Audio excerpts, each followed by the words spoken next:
You are listening to All Burgundy and Gold, everything with the urban sports scene on Fox Sports Radio 96.9 FM and 1340 AM. Hopewell, Virginia. Wole and Mo are your hosts. Ray Jeezy is out. Also, we have Tony McGee's Pro Football Plus Washington football team reporter Donna Hopkins on the Zoom chat. What's going on, Donna? What's happening, fellas? I'm so happy to be back with you all. And I wasn't tardy this time. No, you weren't tardy. And Donna, I don't think you had the opportunity to meet the homie Mo. I think this is the first time you got to meet Mo. Mo is on our All Burgundy and Gold Errrything podcast. So Mo, Donna, hey, Mo, Donna, are you afraid? Hey, Mo, are you afraid to come on when I'm on? It seems like you're missing in action every time I come on. Don't be afraid. I'm just gonna say it like it is. You might be on to something there. You might be on to something there, but we're going to take it for a spin today and see how it goes. Bring it on, Mo. Bring it on. Man. Hey, Donna, Mo is actually a Giants fan. He's a Giants fan. A Giant. Well, he's got the same heartache that we got. They're a little better, all of us though. are in the same boat. They're a little better, though, Donna. They're a little better. They're a little better right now. They got some wins right now. They look better now. What's the record? What's the Giants' records, Mo? 3 and whatever. They just beat a good team, right? Yeah, 3 and 5. Yeah, 3 and 5. Look, Molly, they in the same boat. They swimming in the same water. 3 and 6. They 3 and 6. 3 and 6. They haven't had a bye yet. Okay, the bye is now. You're right. 3 and 6. The bye. The bye is this week. Everybody is in that same boat, swimming in that same defeated waters. Other than the Cowboys, right? Other than the Cowboys. Well, the Cowboys slipped over the last week, losing to Denver, and not only did they lose, they got walked on. They came out flat, and Denver said, "You know what? We taking this from you all." Yeah, I mean, everybody has a slip-up game. Though I did pick the Cowboys to lose that game, but I just did that because I hate the Cowboys. So that doesn't count. That's it. But that doesn't count though. Like, I got that right, but that's out of hate. That's not even like real. Hey, subscribe to our podcast on Spotify, Stitcher, iTunes, Google Podcasts. Just search All Burgundy and Gold, everything with the urban sports scene. Also tweet us at Urban Sports Scene and hit us up on our Urban Sports Scene Facebook page. It's time for the pregame. This is what we have on tap. We'll talk about the Washington football team's upcoming game against Tom Brady, the great Tom Brady, and the Tampa Bay Buccaneers. All right, Hey, Mo, you want to ask Donna our first question? I was about to do it, but I'm taking it for you. Come on, Mo. Come on, Mo. Before we get to the game, the Washington football team cut kicker Chris Blewett and signed kicker Joe Sly. What are your thoughts on the move?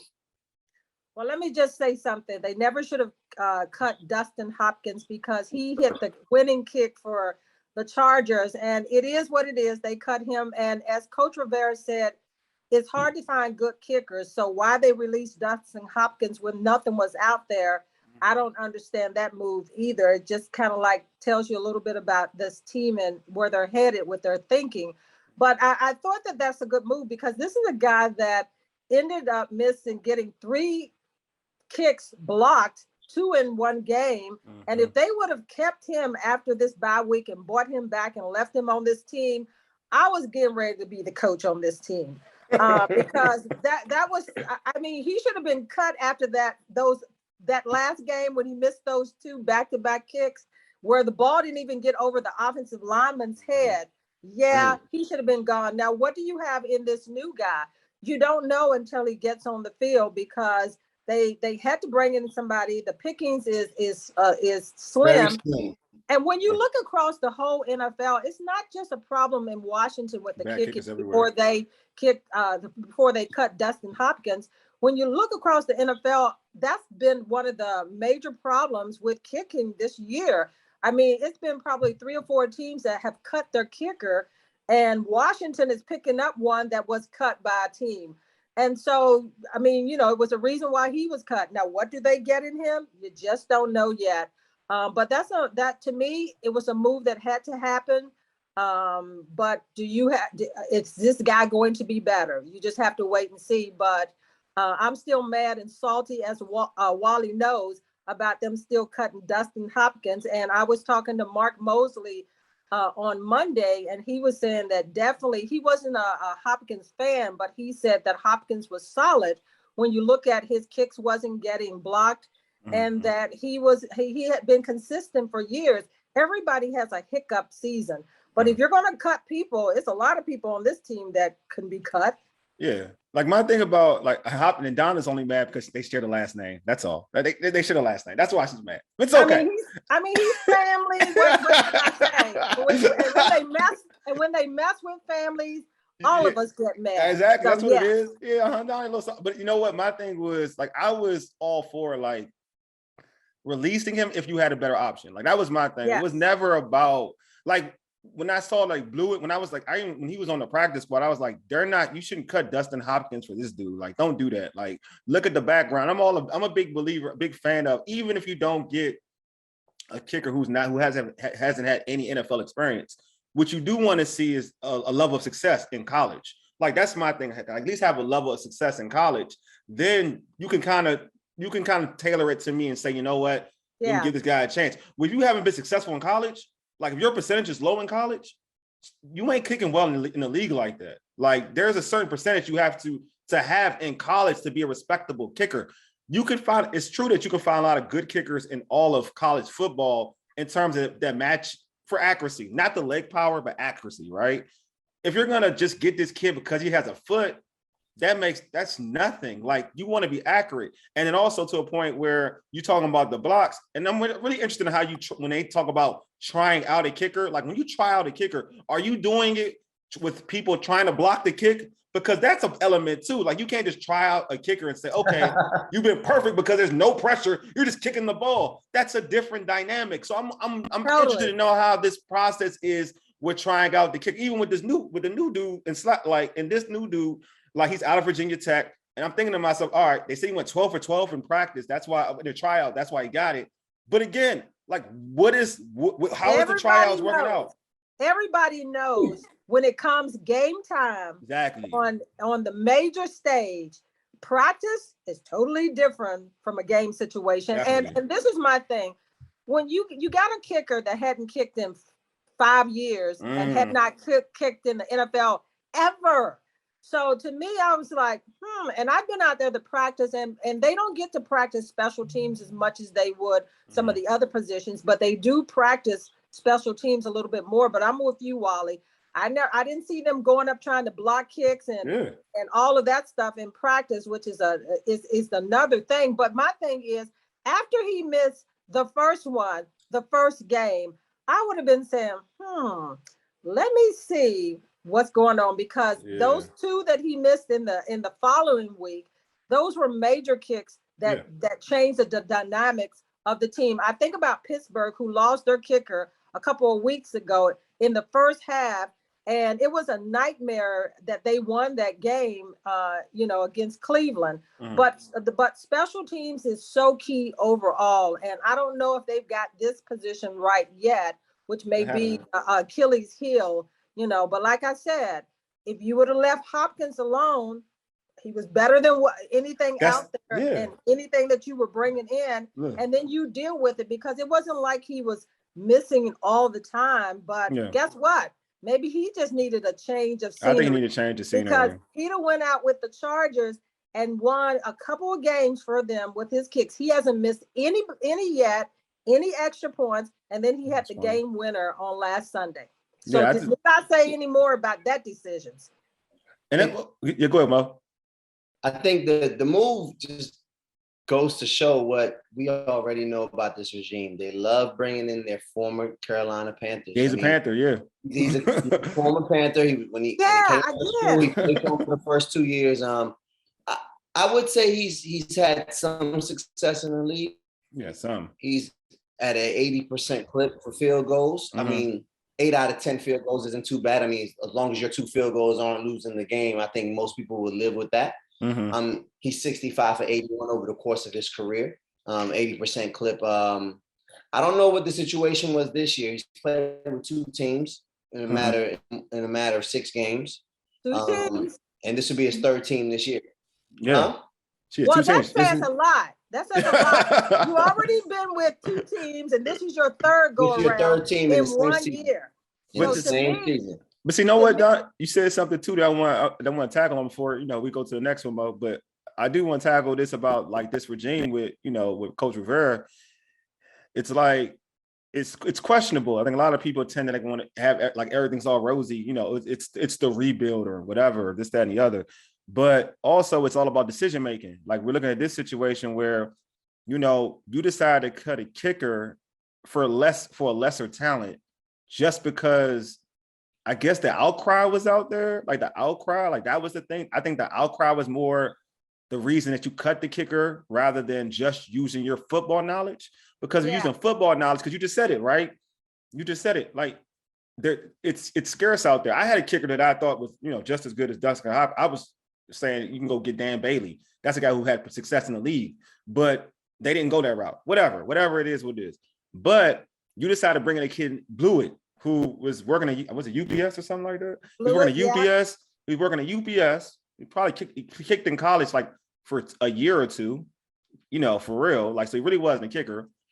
And then to your point too, like you knew after the first game, because as a coach, and Mo, you coach, so this as a coach, you coach football, Mo. But like in that game where he got that kick block, there was an opportunity in that game that Ron could have went back to him and kicked, and Ron decided to go for it. Why? Because he didn't believe in his kicker, and you decided to bring that dude, to Denver. So it just to me, it talks about what Coach Rivera is doing within his this regime and his organization right now in year 2. Like, should that be in question about, not to say like I'm not saying he should be fired, but there's a lot of soul searching that he needs to do as a coach himself, as a leader of this organization, because there's some questionable things, and this kicking situation is out there for it. And I think that go ahead, Ms. Dunn. No, go Mo. I think it just leads people to think that there's a lot on his plate. We know that he had a lot to do with trying to revamp this franchise and this organization amid all the scandal and all that. And I think he did that gracefully the first year. And I think it's now time to relinquish some of that. Get some more minds in here, get some more opinions in here, and go that way, and let him get back to what he does best, coaching football. I agree. Coaching football and not managing players. Yeah, Mo, I think it's hard for any coach that is so much goes into being a head coach, so many turns and twists, and it's hard to be a head coach, and not many people can be a head coach and a GM, and we've seen that across the NFL over the years, and it's a lot that goes into that, where something ends up falling by the wayside because you've got too much on your plate. As they say, when you put what did they say? Portion sizes on your plate keeps you healthy. The same thing as a NFL team or a coach that's being the GM and the head coach is sometimes it's too much on your plate, and it's not taking anything away from you. It's just the fact that to be successful, you got to put it in the hands of the people that can do this over here. It's almost like you delegate people. You do this, you do that. And it's not to say that Coach Gibbs, and I hate to bring up him again, always do, but he put together such a winning formula because they had a GM, assistant GM, they had Coach Gibbs, and all of them came together and played a part in the decisions. It's the same thing that can happen right now. You talked about the outcry from people. Who cares about the outcry from people? Yeah. Look, I'm the expert of as far as looking at talents and trying to put together this team. And you got to be able to close off your ears to some of this outcry about, okay, let go Dustin Hopkins because look, he missed this many, he cost us this. Well, it's a lot of people that caused them losses in those games that they lost. And then, you know, it's almost like, I think that when he put together this team, and because it was in such shambles when he took over this team, and I think Coach Rivera can be a good coach, and I think he brings discipline to this messed up organization that he inherited, is that I think that you have to put together a winning combination, and you can't get people that are learning on the job. I'm not saying anything about Scott Turner and his abilities, but he wouldn't have been the person that I would have gotten, because you need someone solid that's not learning and on the job of being an offensive coordinators and all that goes into that. So I wouldn't have gotten him. I mean, I would have let him have a chance somewhere else as maybe an assistant, But for my offensive coordinator, I need a seasoned guy come in here that's able to make those tough decisions, that he's already used to this, the turns and twists. And the same thing about the defensive coordinator. Everybody is on the hot seat with that first half of the season. Let's see what they do in the second half of the season, because I think the defense started to play a little better in the last two games as far as the defensive, the front. But I think some of the changes that they made were key changes as far as Collins being moved from safety to linebacker, which he's better at that. You could see some of the mistakes that wasn't made in the secondary be corrected in those last two games.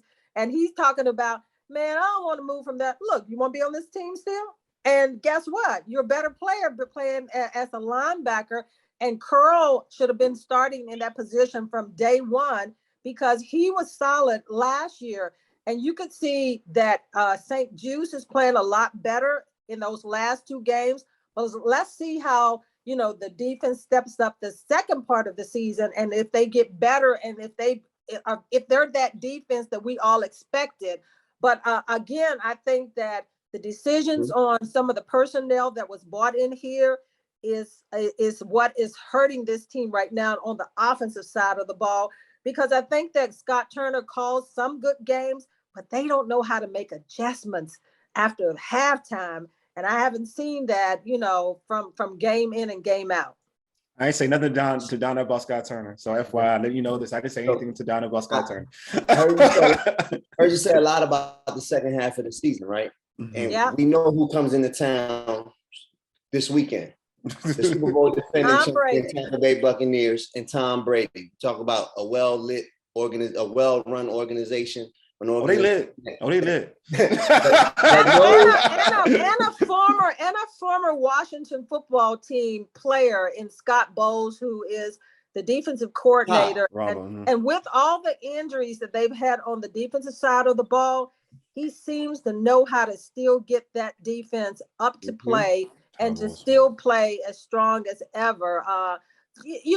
Everybody makes so much about Tom Brady. I don't care about no Tom Brady. But I'm messing with you all. I'm messing with you all because I didn't even say that with a straight face. I know, Donna. I know. I see. Yeah, but I mean, when Tom Brady comes in here, I mean, if he can pick you apart no matter what, and if they don't put a lot of pressure on him, it's going to be a long day for the defense. But even though I'm talking about the defense and Tom Brady, the offense has to do something on Washington's side.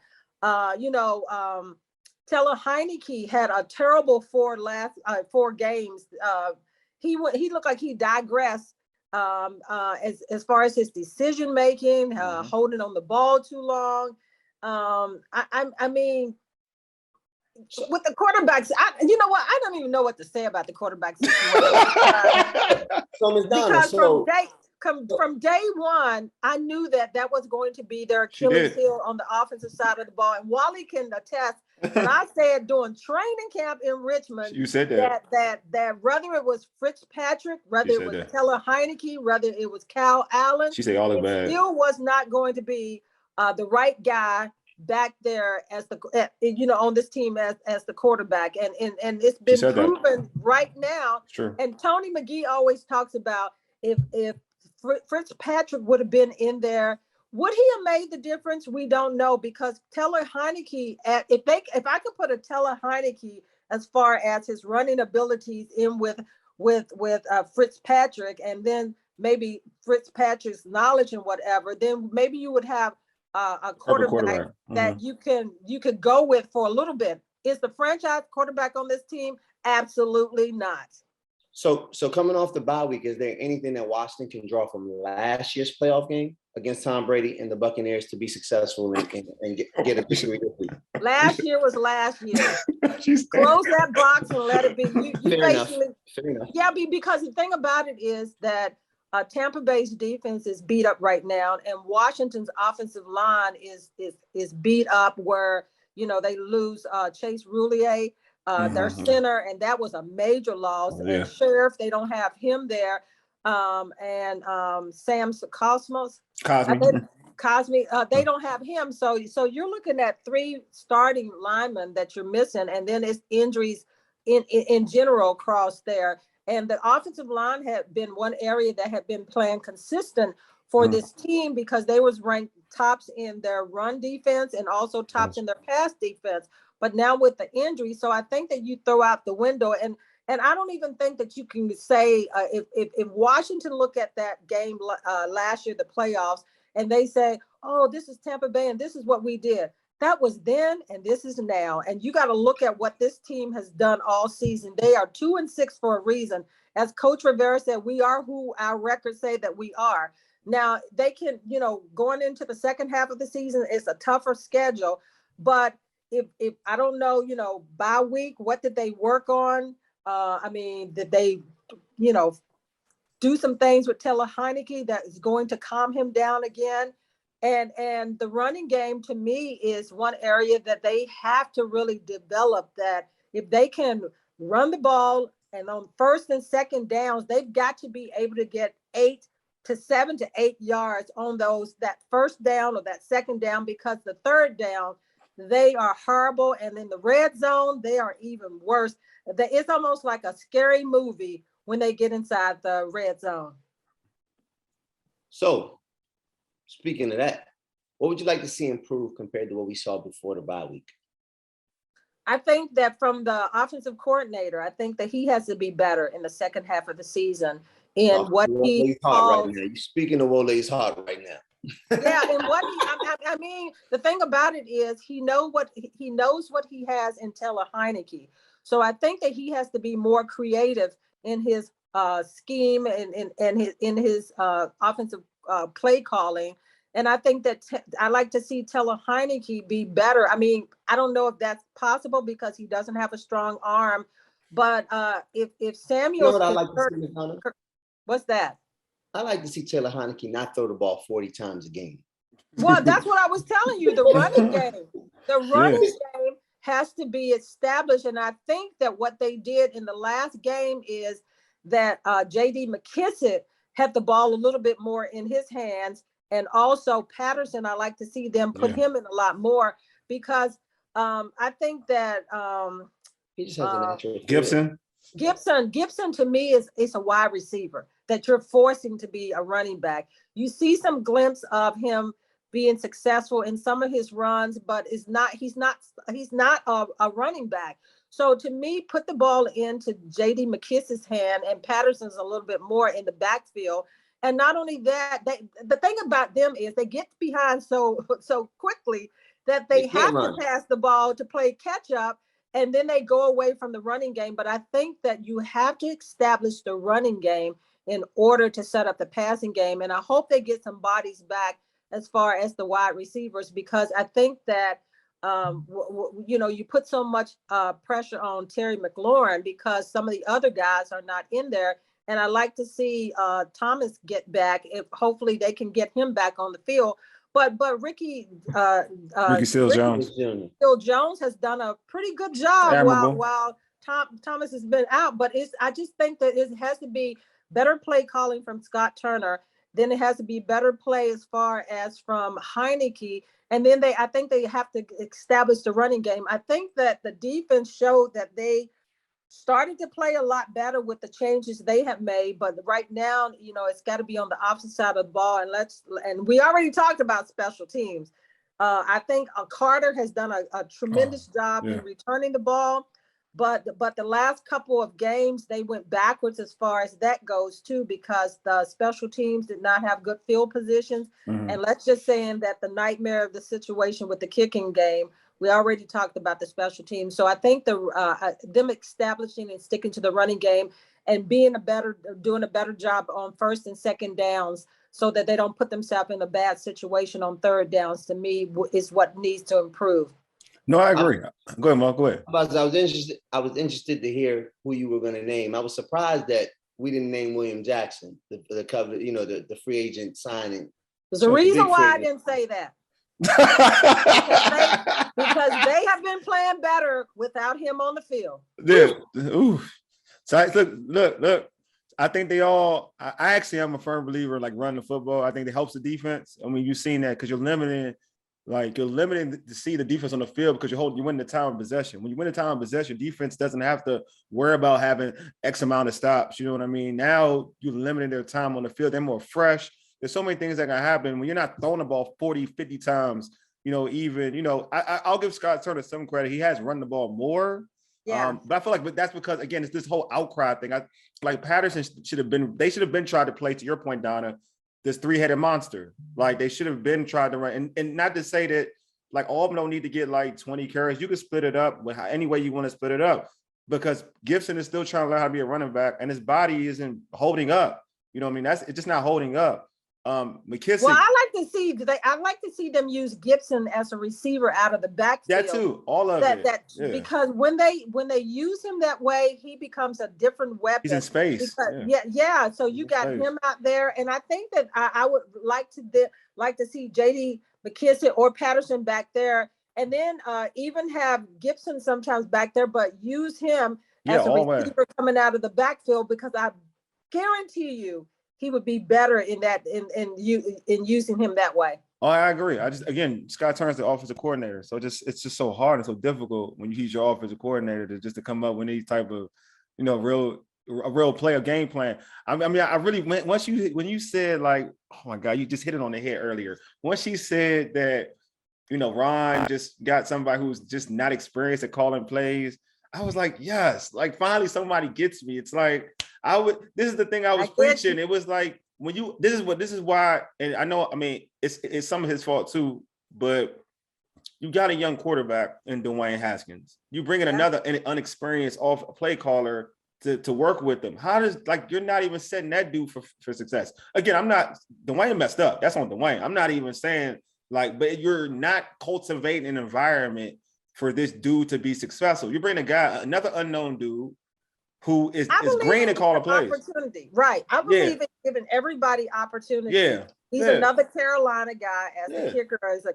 Carolina guy, and I, like I said, I believe in giving the opportunities. But when you come into with a team that has not won in forever, and you're trying to build that team up, and you don't have a lot of time to do that, then you have to. I go back to Coach Gibbs again. It's true. Coach Gibbs, Richard Pettibone. I mean, Richie Pettibone. He had Coach. He had the old line coach at Hannafin, and you had like solid people that had been head coaches somewhere else. Oh, Joe Bugle. Sorry, Joe Bugle. Joe Bugle. Wow, how did I forget Joe Bugle? And that's what I was trying to remember. I don't know how I forget any of those people because they were winning when I was first coming. But Joe Bugle. So when we name all of those top names and whatever, he came in and immediately, and then Joe Gibbs was like solid in as far as his offensive line. So when we talked about, those were all pro coaches, not learning on the job, because with, like I said, it's one thing if Washington had not been losing like they had over 20 some years or so. But when you come in with a dysfunctional team organization that had, every time you look, they're in the newspaper, then you want to come in with solid people right off the bat. Like I said, this is not a time for me to pick you, Scott. Love you and everything, but I'm sorry, I got to go with a solid guy right now. Exactly. That's already proven.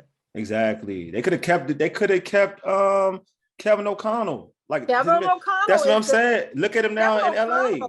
Yeah, but Kevin O'Connell, thing by him is his last years with Washington, he was actually establishing and was put together a pretty good game plan. So if you were going to give somebody a chance, just keep him. But I understand that people want to bring in their own people and everything for their comfort level. Yeah. But the thing about it is if I'm going to be comfortable, I got to be comfortable with people who've done it before, because I only got a short window to be here. And the first year I'll give it to them the first year, but the second and the third year, as you say, this is what I can't understand. If this is a rebuilding year, just say it. Look, fans, everybody, we are rebuilding, and this is what it is. We're trying to win and everything, but we're trying to rebuild this team, and so therefore you're going to have some growing pains. So just say that. I can accept that versus some of the things I'm You hearing. know why though? You know why I ain't saying that though? Go ahead, Mo. I can tell you why he's saying that. I can tell you why he's not going to say it. This is what it is. To be totally honest with you. You win the division at 7-9, right? This is what it is, right? You win the division 7-9. 7-9. Now you purposely don't believe it's a true rebuild season. This like he could say this is what he purposely doesn't believe that. He felt that he can build off of this. This is what he thought. Like I know because you know by actions, not words, it's actions. Because if it was like you thought that you can bring in a Ryan Fitzpatrick and your team was so good that you can still win with Ryan Fitzpatrick. This is what you thought. This is exactly what you thought. He thought this.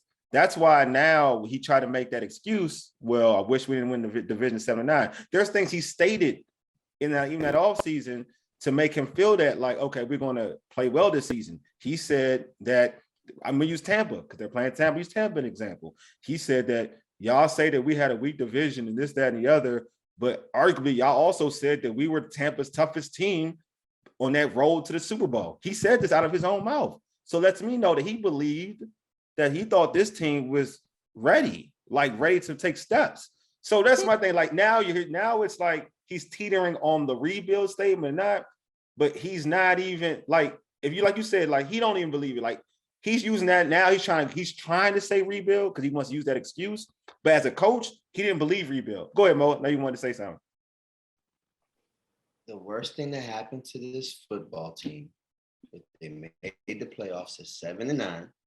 Expectations and the way they made it was 7-9 with all the bad quarterback play and the story, the cancer battle, the Alex Smith comeback and the run at the end and still making it, playing Tom Brady tough. Worst thing that happened to this team. Worst thing that happened to this team. I've said it before, I'll say it again, right? Yeah. What that did was it built the expectation that wasn't real. It wasn't sustainable. You cannot continue to win divisions at 7-9 with was it a 500 or below 500 divisional record? Yeah. But that's not a formula for success. No, I agree. And I agree with that. I agree with that. But it puts pressure on an organization and it puts pressure on a coaching staff to want to build off of that rather than to stick to their original guns and commit to that plan. And that's what we see here. We see Ron and them got off course, and they got off course at the worst time in year one. So they completely messed up this off season and what they were looking for. That's the problem. That's the real problem. But Mo, Mo and Wally, when you look at a 7-9 record, that's nothing to pull out the pom-poms over. Just because you made it to the playoffs at 7-9, I would have been mad still at 7-9 and made it to the playoffs in a division that was weak as dirt. So for them to go in with false, with the sense of, hey man, we won the division at 79. That was just to me. I would have started the season saying, look, we made the playoffs at 7-9. Wasn't even a winning record and everything. We got there. But we got so much more to do for this team to be better. So as a coach, I don't think that he he may be saying it out his mouth, but I think in his heart, he realized that, look, even with Fitzpatrick, he's not your franchise, but he's the best that's out there. When they got him, I was like, that's it.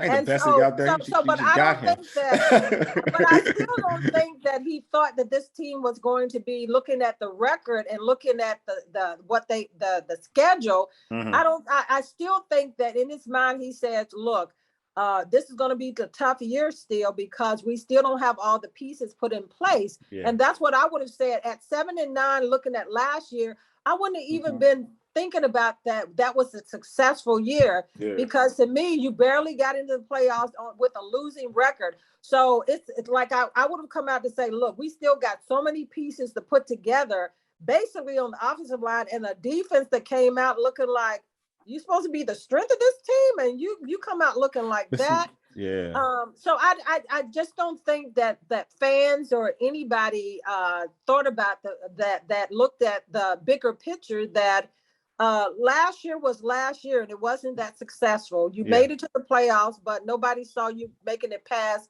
Tampa Bay, even though that game was close. But what you had on the field, I mean, I think the only thing that they could build from last year was the defense. Looking at the people that was on the roster and what you projected that defense was going to look like, which did not happen in the beginning of the season. But I don't think that you have much pieces in place on the offensive side of the ball to say that you are going to be much better than you were from last year. Yeah, and I agree. And that's the thing that gets me, because I make jokes on Twitter and people like laugh at me. I'm dead serious. There is a difference of organizations on rebuilds. Like there are certain organizations. I'll give you a prime example. The Rams were when they signed Sean McVay. If you look at the year before, it's a rebuild, right? But what the Rams did was, we're going to build around we're going to build around it was a rebuild. When they got shot, you know what the season before the Rams, but they got Sean McVay? The season before, they were terrible. From Jeff Fisher. Yeah, they were terrible. Prior to Sean McVay, no, they were bad. They were a bad team. They were a bad team. Jared Goff had a horrible rookie year. It was a horrible team. Jared was the first pick, so they were bad. So what did they do? This is what they did. And they did this 2 years in a row, back to back. They got Sammy Watkins Jr. They got Sammy Watkins. They drafted Cooper Kupp, right? You already got the dog of Aaron Donald. You build around that. You trade and you get Peters. You didn't have Peters. Peters was on your team. You traded and got Peters. Marcus Peters out of Kansas City. You traded. They made plays within their nucleus trades to rebuild and still win games. So this is the thing. Even after they grew off of that, so you say, know what? The following year, we got a nucleus. We're going to build off that even more. You know what I'm saying? Like there's things you do in the offseason. Like Mo, you talked about it. You got it. The 9th pick overall. I like the kid, but the 19th pick overall. I like the kid, but obviously there's some struggle in terms of Jamin Davis. There's some struggle. It was some people up above him that they could have snatched. Exactly. So there's some things within the offseason. So there's a lot of organizations. If you go 7-9, what do you do after 7-9? You 7-9, you win division. You know you're not a better team than that, but also that means you did win 7 games. So what do? Why not add on to that? Like really add on to that rather than getting bargain players, like add on to it, like get players that can really help your team. You know what I'm saying? Your cap is already, you got enough money. I'm not saying you got enough money to build around what you have. You have enough money. You chose to go this route. Like you make the joke, you chose violence. Like you chose to go this route, right? Like this is the route you chose. You chose to do this. Yeah, look, Wally, you don't even have to go to the Rams to look at a rebuild team. As much as I may hate to say this about Dallas, they rebuild right because they got a quarterback. To me, until Washington gets a quarterback, a franchise quarterback, a Watson, if he hadn't got in trouble, would have been a perfect fit here. And then even Bridgewater, when they had the opportunity to get him. Man, I say about Bridge, everybody get on me about Bridgewater. I keep telling them I don't want to hear no nonsense about him not being a good NFL starter. I don't want to hear no nonsense about that. He's better than anything that they got here. Exactly. But you have to build, like Tony always tells, and he tells the truth is, you build your team with the offensive line and the defensive line. You build it with the lines, and then you can put together all these other players. A running back comes almost a dime a dozen, so you can get that guy. Yeah. And then the quarterback, you have to have that guy in there that can make the offense go, which they haven't had that right for a long time. And then the other skill positions on defense, which they seem to be getting that right. I mean, if you look at Dallas, they got their quarterback, they got their defensive line, their offensive line now. They drafted the cornerback that I wanted here in Washington, but I knew he was going to be gone. And he's making plays in his first season. They've got good linebacker play, which Washington to me need. That's another area that they need to improve in their defense. So it's a way to put this team together. And it seems like that Washington has not got it right in a long time, where you look at some other organizations that they're. I mean, you look at the Colts, the way they put that. You look at Tennessee, the way they put that together. But the NFC East, to me, has been suffering for so long with bad play from everybody, from Dallas to the Giants to Philadelphia to Washington. But Dallas, of all those teams, look like they're starting to put that team back together. Yes, they had the hiccup against Denver, but when you look at their overall play, they're pretty solid on the offensive side, and people are picking them Super Bowl. I was like, what? I don't see that. But the NFL, if they wanted parity in the NFL, well, guess what? This is 1 year that they've got it, because I can't figure out who's going to win from week to week. You look at Kansas City, they took a dive. What's happening with Patrick Mahomes? That's not the same Patrick Mahomes that we've seen over the years. And then you look at Seattle, that seems to be coming back now. So, and then the Rams had the hiccup the week before. You got Baltimore, winning in overtime in the last 2 weeks, that they know how to win. But it's just like almost like uncertainty of who's going to win each week, because finally they've got that parity in the NFL like they wanted it to have. So if you were asking me who was going to go to the Super Bowl, who's going to be in the playoffs, look at Buffalo. They lose to Jacksonville 9-6. So I don't know from 1 week to the other, but looking at this Washington football team, if they don't come out and beat Tampa when this coming Sunday, it's going to be difficult. Even if they don't win, I want to see a solid play out of this team for 60 minutes. Yeah, I think we all do. You're listening to All Burgundy and Gold Everything with the Urban Sports Scene. We're chatting with Donna Hopkins from Tony McGee's Pro Football Plus. All right, so Donna, so far, we've done a lot of talk. I don't want to talk about the hope. I don't want to talk about hope about Sunday because there's really no hope. But Wally, there's always hope. I hope it's great. I mean, it's awesome. I mean, it sounds good. It sounds good. I don't think there's hope in this game. So I want to talk about Coach Rivera. How it so far folks act like you can't grade you can't grade them, but so far in the rebuild, because it's like a rebuild, how would you grade Ron Rivera right now, Coach Rivera? I tend to give low scores, but I would say a C. A C, okay. No, Mo, what would you give Coach Rivera so far? I'm right in line with a C. I'm right in line with a C. I think there's some improvements that can be made. I think there were some reaches this offseason. Curtis Samuel was a reach, especially when you ended up with that the money. Brown. William Jackson does. William Jackson was another one. William Jackson was cutting Jimmy Moreland was a reach too. Oops, did I say that? One of the best slot guys. Signing William Jackson to that contract and not allowing him to play in the style that he needs to play to be successful. Not playing Jamin Davis early and often and getting that young man some reps, especially him being a 1-year wonder in college. And not moving Collins quick enough to that linebacker's position. Yeah, even when you knew. That one, I don't, I think there was a lot of money behind him. I think that, Landon was resistant to it early. I think that they mentioned it in camp and he was resistant to it. And because of the money that they owe, I think there was a lot of things. Is he the coach? That is true, but you can be the coach, but you can't bench $14 million. But I'm not going to bench him, but I'm going to switch him from that position when I know that Curl played that position much better than him. He has to be receptive, though, and I don't think Landon was receptive. You can't just put somebody at linebacker that doesn't want to be a linebacker. But he didn't want to do that even when they put him there. They said, look, this is the way it's going to be.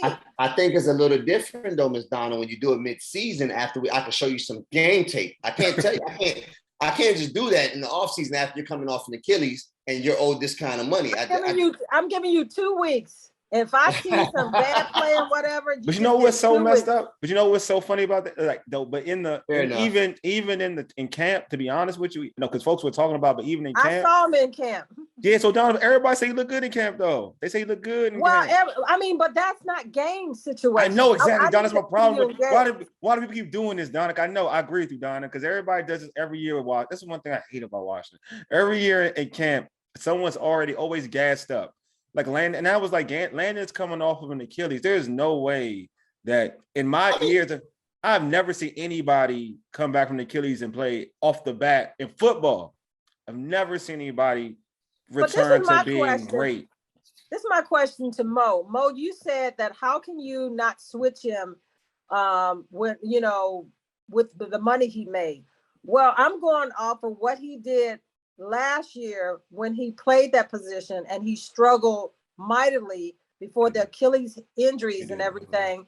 And from based on that and everything, I'm going to start off. I'll give him the opportunity to start off the season as safety, but it's not going to take me long to move him. Yeah. And I think that he may want to.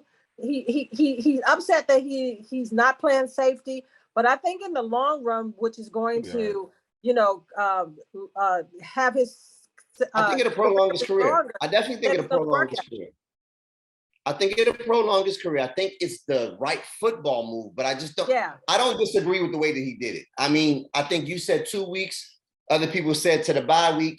It happened in week 6. So I think that's just the right spot in which it happened. I think that played out the way it should. I think you have to give him the opportunity to come back from the injury because he has the injury excuse. He can say that I'm just not back yet.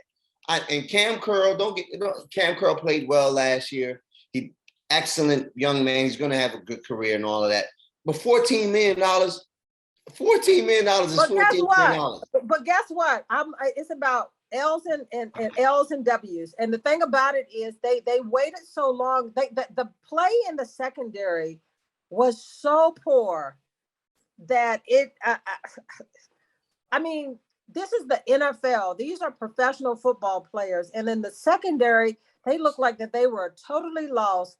The teams were eating them apart. So that's the reason why I don't have time to pacify people. But Ms. Donna, I heard you go on a tangent about Scott Turner. I haven't heard you say nothing about Jack Del Rio. No, I said about him. But the thing about Jack Del Rio though is they made changes, and the defense in the last 2 weeks. I was on Jack Del Rio in the beginning, but I think that in the last 2 games, you've seen improvements from the defensive line play to the secondary play all the way across the board.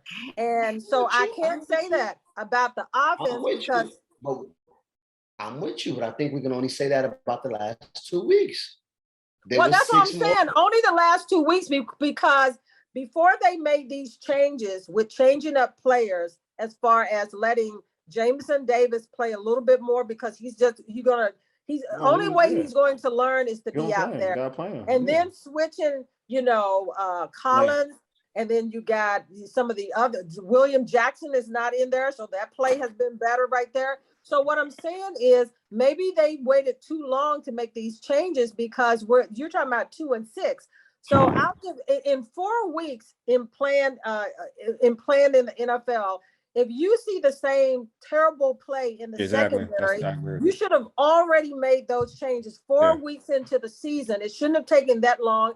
And Jack Del Rio, he gets a slap on the wrist also because I think the thought that his defensive, scheme and the way he had people lined up and whatever, that it wasn't good. Now, if he was seeing the same thing I was seeing in the secondary, should have been making changes after that 4 weeks. And then maybe, this 2 and 6 record may have not been what it is because the defense's play was so bad in the beginning of the season. Now it's the offensive turn. So no, he doesn't get a pass either, but at least I can say that I've seen improvement the last 2 weeks because of changes that have been made in the secondary and even the defensive line, because let me tell you, the defensive line, Jonathan Allen. Oh, he's a beast. Playing some ball right he's been now. Balling. He's been balling all year round, though. I give him credit. He's the only one I'm gonna give.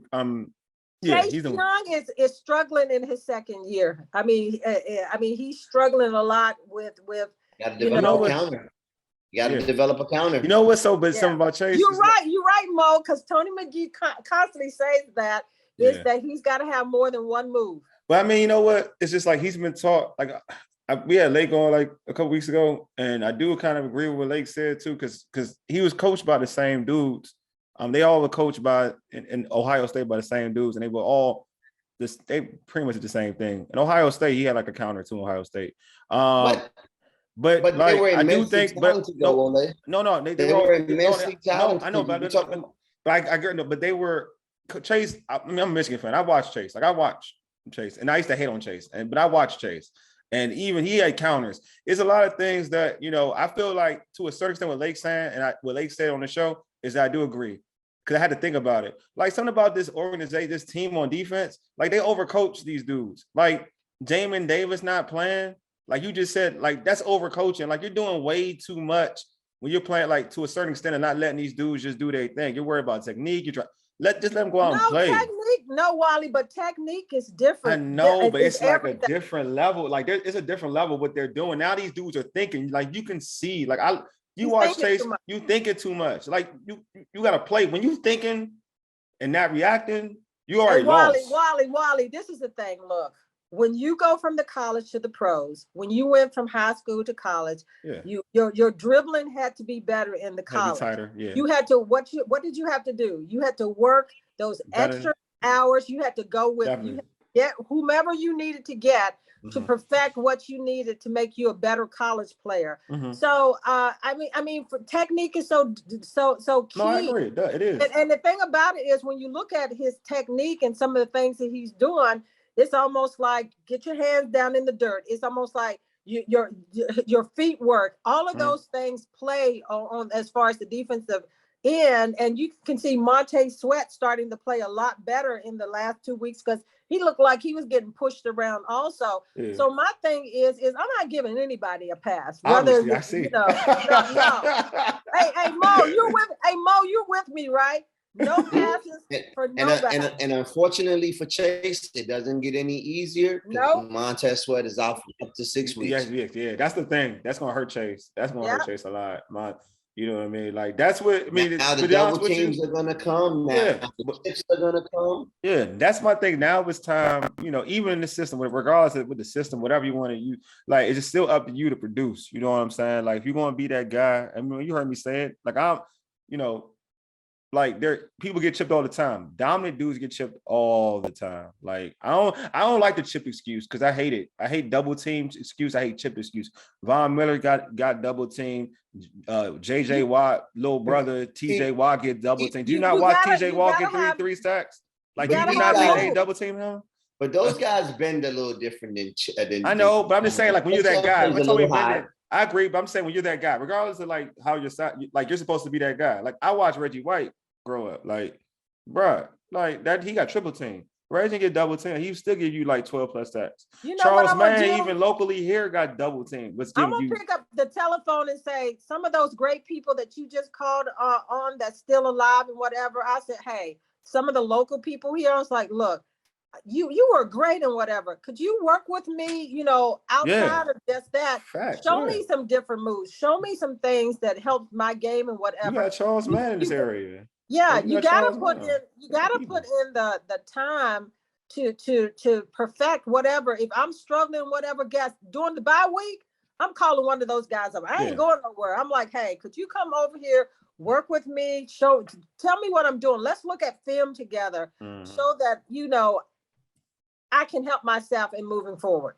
Because I just think that if you want to be great and whatever, and you've been struggling, whether it's his second year or not, and you coming from a program where Ohio State taught you this and whatever, and you're in another league, then you have to do whatever it is to take you. I mean, well, I went to college and I didn't have no left hand and it still wasn't great, but I perfected other things to make my game. I would stay after practice, come to practice early.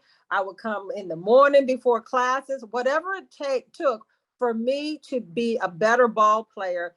That's what I was going to do. I don't know Chase may be doing some of these things. We don't know, but that's what, if he's not, that's what I would be doing. I'd be calling that number and say, hey, you were the great pass rusher. You had this move. So I would be kind of like making those calls right now. But it's all about humility, to be honest with you, because I felt like he got a lot of credit for being like the guy, but arguably he wasn't the best defensive end on the team. I think there's also humility. I think that sometimes you get gassed. It is what it is. Like you're the first pick, second pick overall, and a lot of people are anointing you this dude. You know what I'm saying? So you start to believe it rather than narratives, really put in the work. Narratives. Yeah. If you keep hearing it, you're gonna start believing it. When you're that young, you're gonna start believing it, right? Yeah, exactly. I mean, he made impactful plays. He might not have put up the numbers, the elite sack numbers, definitely. but he made But he was super impactful. Yeah, he was. I'm not saying he wasn't. No, I'm not saying no, definitely. I'm not saying he wasn't. That's not even. I think, you know, a lot of times, like for instance, I used to always use this individual as an example when he was here. But he got some sacks too. Brian Arakpo when he was here. I was about to say that. Brian Arakpo got a lot of pressure, but he may not sometimes got the sack. People like kind of badmouth him, but you really watch the game. He got constant pressure. For instance, like if you look at the game for game, look at the totality of games of getting pressure. Brian Arakpo probably got more, like Ryan Kerrigan's up this exactly, had more pressure than Ryan Kerrigan on a consistent basis. Yeah. Right. And that boy, and he used to get held more than the held in no, and he get held all the time. So like, so to Mo's point, yes, like you don't have to get sacks all the time to create an impact. So I do like last year he was making impact. He had an impact, but I do think there is an element of, I think he was on the NFL top 100 list and this, that, and the other, like all these accolades, everything. You're going to start. I think it's natural. It is natural to feel yourself. It's natural. And to everybody's point, but everybody already kind of peeped game to this, that he still had work he still needed work. Like he wasn't all the way there. You know what I mean? Like of God-given ability, he's amazing. Got that. Of God-given ability, he's amazing. But there is some things technical wise, like we talked about this. I mean, my brother and I talked about this often, like to the point where Mo was talking about, he don't have no counter. People peep game that peep that a while ago. Like he don't got no counter. All right, you're one-dimensional. So now that makes it a little harder. Well, when you go back and you mentioned this, is that when you think about the old Washington football team where you had Dexter Manley and Charles Mann. And like you said, you don't always have to get the sack, but one guy has to be doubled. If you're doubled, then somebody's going to be open. So the thing about it is Dexter may have gotten a lot more sacks than Charles Mann, but Charles Mann had double teams at times, and sometimes it was Dexter, but they were impactful because, you know, their skill set and what they did. And Charles Mann just this past week was on Tony McGee's Pro Football Plus, and he talked about the fact that, you know, him and Dexter and their play complemented each other, and that he may have not gotten all the sacks and whatever. And the other thing he said was that when he came into the league, that they basically, he got with Tony McGee, who was on the team, and said, "Hey, teach me," because Tony says that Charles took his position because he taught him too much.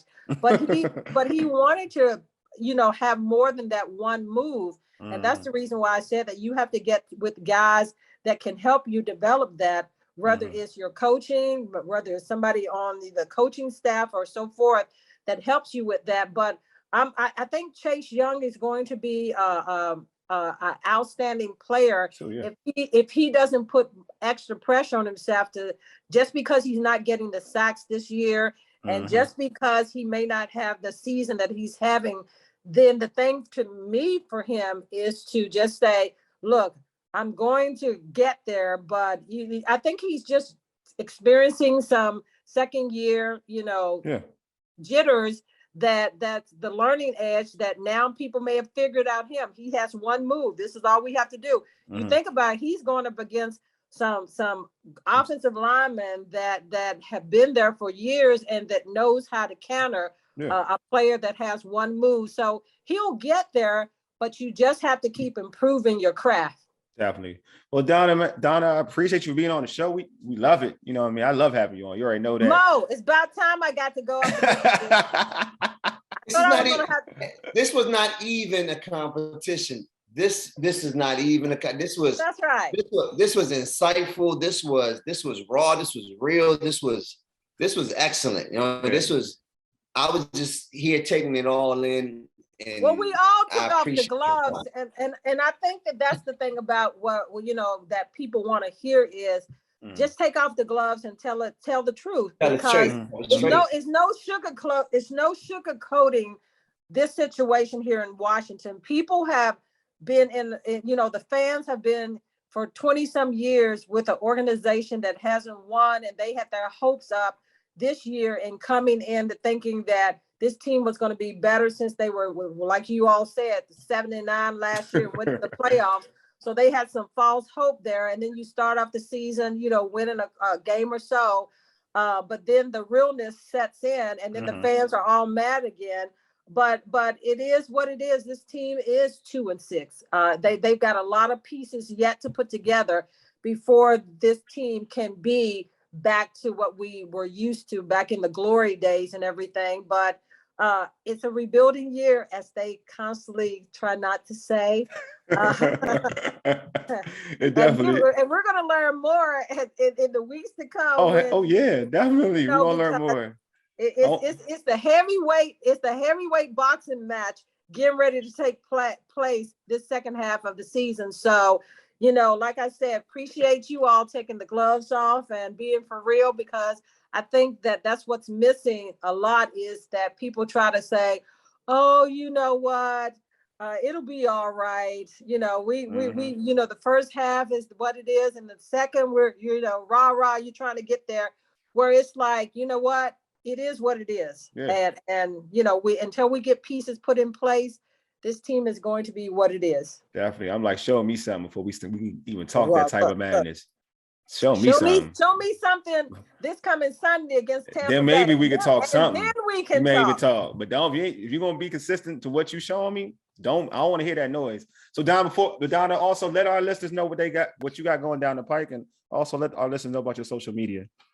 Yeah, Instagram, DJ Hop 32, and as I always tell people, just put in my name, and then you can pull it up and find me on all the platforms. And Tony McGee's Pro Football Plus comes on every Wednesday and Friday at 10:30 p.m., Saturday morning at 9 o'clock, and 12 noon on Mid-Atlantic Sportsnet. Madison. Okay. Also, I'm trying to school. And I'm the only one on the show that really tell the truth. So that's all you need to know. Also, your stuff posts on YouTube. I've been sharing your stuff. Your stuff posts on YouTube. Yeah, YouTube, I post all the shows. If you can't get Mid-Atlantic Sportsnet, I post all the shows on my YouTube channel. So not only go to look at the shows, but subscribe to my YouTube channel.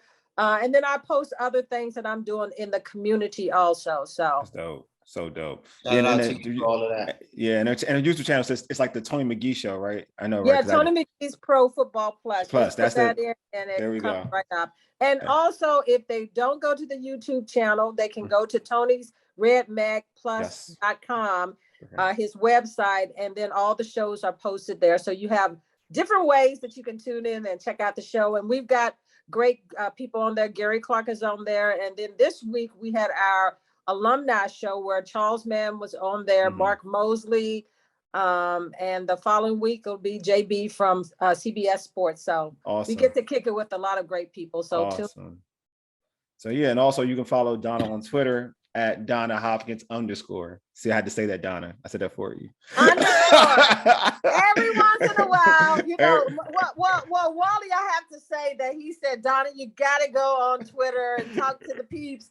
And I told him that I'm doing a little better now, but I try not to be overbearing. I try to just hit with the main things and whatever, because so much is out there on Twitter, but I try to bring you the main facts that I hear and I see on the sidelines and at the games and so forth. Yeah. So as long as you be Donna on Twitter, that's all that matters. You don't got that's all that matters. You just don't be like everybody else. Just be Donna. That's all that matters. No, I only tell the truth. Exactly. That's what they need to hear Donna. They don't need to hear the rendition of everybody's the tweets that everybody says. Everybody says the same thing. well, that's the thing about Twitter that I never to get involved, because I don't want to just say what everybody else saying. I always saying, that's why you need. That's why I'm watching. That's why I want you. That's why I want you to tweet. Well, I try to get the tweet where people can't see certain things that I may be able to see, or things that I hear.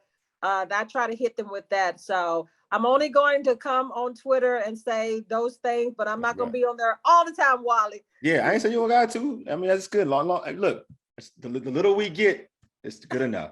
Hey, subscribe to our podcast on Spotify, Stitcher, iTunes, and Google Podcasts. Search all Burgundy and go to everything with the Urban Sports Scene. Also, tweet us at Urban Sports Scene and hit us up on our Urban Sports Scene Facebook page. Hey, we appreciate having Donna on. It was a great show. She, you know how much I adore Donna. She's dope. You've been listening to All Burgundy and Gold, everything with the Urban Sports Scene on Fox Sports Radio, 96.9 FM and 1340 AM. Hopewell, Virginia, for ages. You dig? Deuces. A mega. Lead us out, big homie. Peace.